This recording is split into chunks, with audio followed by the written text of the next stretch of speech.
Tá Rossarún ar a bhód le fada láis, agus an rud faoi tá sé chódráma túil a gúnaí agus ag dearach cholas séisiúr fágantí tú le scéal go mín tú gira an telí choréid ar a rís i mí anfóver. David? Tá agam, ní bheits agam ní sé cé clár leis, sul mór leis. Fosach. We have continued Snapchat takeover in our Rossarún. Do the work. Commission raid an posa glacu. Commission getting castle at the What's in Sean has to? Pan girling. Well, a character an cougar lad me man for her be me hin os coran telefish ag brathnú ar Rossarún is é ar rasbio. Tá má sugamór le Rossarún ecal an chaser seo Harla go leor an chaser twai hart. Tá má ceal a gafal a Rossarún eistan na.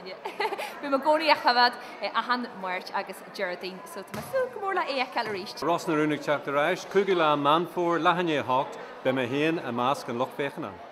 Na dún dar mar sin bheith breanúir Rossarún chuile de mórt agus Geraldine ag leir tu a hocht. Be Rossarún ag teachtar éis, cougar lá man for lehanne hocht be me se brathnú.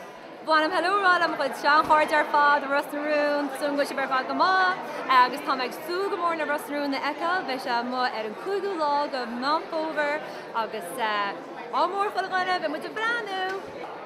Tíoríb agus bíí breanú a Rossarún a tíochtar éis an cúgú lá go mí Mountfover. Ní bhechas agaí cétá tíochtar éis. Ní me se. Hi everyone, it's Una Healy here and make sure you tune in to Rossarún at 8:30 on Tuesday.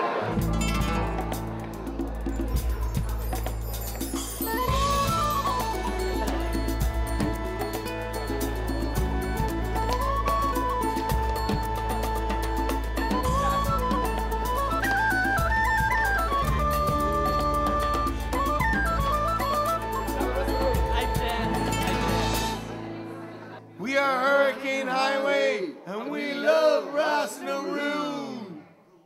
Dúnigí cinnta bheith breanú ar Rossarún gach mórt agus Geraldine ag leithir tar éis a hocht tá má héana na sugamór le séisiúr nua.